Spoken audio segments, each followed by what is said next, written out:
మా గల్లీలా ఓ తాత చెప్తుంటాడబ్బా, వెనకట మూసి నదిలా 5 పైసల బిల్లేస్తే చెక్కున మెరుస్తుండేనట. అంటే నీళ్లు గంత తేటగుండేనన్నట్టు. ఏడ పడతాడా దోషిల వట్టి తాగేదట. గా నీళ్లు పోతే రోగాల నొప్పులు నయమైతుండేనట. గంత పవర్ ఉండేనట మూసి నది నీళ్లు. అనంతగిరి గుట్టల ఉట్టి చెట్లు పుట్టలు దాటుకుంటూ వస్తుంటే ఔషధ మూలికలు ఏర్లు కలిసి అంత పనిచేసేదట. పట్నం నడిమిట్ల వారుతుంటే ఎంత అక్కెరొచ్చేది చెప్తుంటాడు పెద్ద మనిషి. మరి ఇప్పుడు మూసి పేరు తలిస్తే చాలు అమ్మో అని ముక్కు మూసుకుంటారు. అసెంబ్లీలో మూసి మంటలు పుట్టినాయి అనుకో రాదుండ్రే.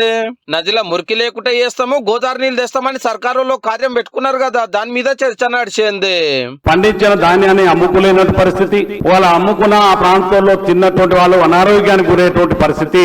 కొన్ని కంటామినేటెడ్ వాటర్స్ వ్యాన్లలో తీసుకొచ్చి ఉస్మాన్ సాగర్, హిమాయత్ సాగర్ లో వేస్తున్నారండి. మీరు ఈ నాలాలు డెవలప్ చేయకుండా మీరు కోట్ల రూపాయలు మూసీలో పెట్టి వేస్ట్ అని నేను చెప్తా ఉన్నాను. మూసి ఆధునీకరణకు సంబంధించినటువంటి పనులు వికారాబాద్ ప్రాంతం నుంచి స్టార్ట్ చేయాలి. వేల కోట్ల రూపాయలు కేంద్రం నుండి నిధులు వచ్చినాయి తప్పితే ఆ ఎస్టీపీలని గత ప్రభుత్వం గాని ఈ ప్రభుత్వం గాని ఎందుకు మెయింటైన్ చేస్తలేదు? గోదావరి का पानी आप लाके डालेंगे और बारिश भी आएगी तो फिर वो पानी जाएगा कहां से? అన్ని పార్టీల ఎమ్మెల్యేలకు మాట్లాడే ఛాన్స్ ఇస్తే హరీష్ రావు సార్ తర్వాత అందరికి సమాధానాలు చెప్పిండు సీఎం రేవంత్ రెడ్డి సారు.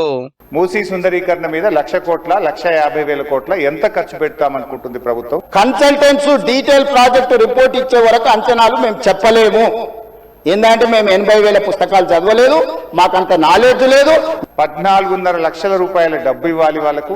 పాత ఇంటికి R&Bతో ఎస్టిమేట్ చేసి డబ్బులు ఇవ్వాలి. 200 గజాల స్థలంలో కట్టిన ఇల్లు ఇవ్వాలి. మీ ఆస్తి ఏమో అమ్ముతలేనే, నా ఆస్తి కూడా అమ్ముతలేనే. ప్రజలు కట్టిన పన్నుల నుంచి ఆ పేదలకు మంచి మంచి ఇల్లు కట్టిద్దాం, మంచి స్కూళ్లు కట్టిద్దాం, మంచి హాస్పిటల్ కట్టిద్దాం. కానీ మూసీ పేరిట పేదల ఇల్లు కూలిస్తే మాత్రం బీఆర్ఎస్ పార్టీ ఎంత మాత్రం ఒప్పుకోదని. మరి మన వర్షాలు వచ్చినప్పుడు పోయి పండుకునేది ఉండే అధ్యక్ష, పోలేదు. ఏమి లేనప్పుడు పోయి ఆ పక్కన కాలనీలలో వండుకొని వచ్చారు అధ్యక్ష. అంబర్పేట శ్మశాన వాటికి ఉంది కదా అధ్యక్ష, కులిపోయిన శవాలు, కాలిపోయిన సగం కాలిన శవాలు ఉన్నాయి కదా అధ్యక్ష. వీళ్ళందరూ అక్కడ ఉండమని చూడమని. ఎవరు ఎన్ని తీళ్ళు అడ్డం పడ్డా మూసీని ముద్దుగా చేస్తాము, పబ్లిక్ తిప్పలు తీరుస్తామని ఎట్లా మార్చేది చెప్పుకొచ్చిండు. ఓ బ్యాంకులు 4,500 కోట్ల రూపాయలు లోన్ ఇస్తానికి తయారుగా ఉన్నారట.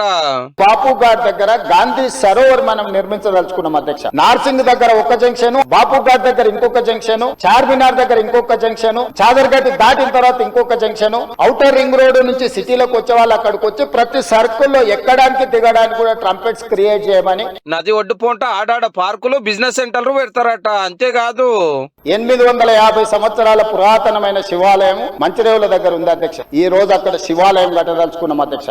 ముందుకు వచ్చిన తర్వాత మక్కా మసీదు ఉన్నది, ఒక అంతర్జాతీయ స్థాయి మసీదును అక్కడ కట్టదలుచుకున్నాం అధ్యక్ష. గౌలిగూడ దగ్గర ఒక అద్భుతమైన స్వర్ణ దేవాలయం లాంటి, ఉప్పల్ ప్రాంతంలో మెదక్ చర్చ్ లాంటి ఒక అద్భుతమైన చర్చిని కట్టదలుచుకున్నాం అధ్యక్ష. మూసీ నది పరివాహక ప్రాంతంలో మూసీ వరదలు వచ్చి సిటీలో తక్లీఫ్ కాకుండా, నల్గొండ జిల్లా భూములు ఖరాబు కాకుండా ఇంత మంచి కార్యం చేస్తుంటే కారోలు అడ్డం పడుతున్నారని ముఖ్యమంత్రి సార్ గరం అయితే దాని మీద కూడా గడబడైంది చాలా సేపు. ఆయన దుఃఖం చూడు, ఆయన బాధ చూడు. మూసీలో ఉన్న కాలుష్యానికంటే వీళ్ళ కడుపులలో అంతకంటే ఎక్కువ విషయం ఉంది అధ్యక్ష. విషం జిమ్ముతున్నారు. ఈ మనుషుల కడుపుల్లో ఉన్న విషయం మూసి కాలుష్యానికంటే ప్రమాదకరంగా తయారైంది అధ్యక్ష. కళ్ళు చూడండి అధ్యక్ష, అసలు వాళ్ళ కళ్ళలో చూడండి. వాళ్ళ కళ్ళగిన వేలే శక్తి ఉంటే ఆ విషపు కళ్ళతో చూస్తే మొత్తం కాలి బూడిదైపోయేటట్టు చూస్తున్నారు అధ్యక్ష. కప్పిపుచ్చుకోవడానికి అద్దాలు పెట్టుకుంటున్నారు అధ్యక్ష. అది కప్పిపుచ్చుకోవడానికి అద్దాలు పెట్టుకుంటున్నారు అధ్యక్ష. అద్దాలు పెట్టుకున్నా అసలు మూసీ కంపు కంటే ముఖ్యమంత్రి గారి మాటల కంపు ఎక్కువ సార్. అది వినడం చాలా కష్టం. కానీ ముఖ్యమంత్రి గారికి అంత ఆవేశం ఎందుకు? కడుపుల విషయం మాకున్నా ఆయనకున్నా ఏం మాట్లాడుతారు సార్ ఆయన? సీఎం గారు మమ్మల్ని అనకూడని మాటలు అన్నాడు, మాకు మైక్ ఇస్తలేరని అసెంబ్లీలోకి వెళ్ళి బయటకు వచ్చి అమరవీరుల స్తూపం కాడ ధర్నా చేసిండ్రు.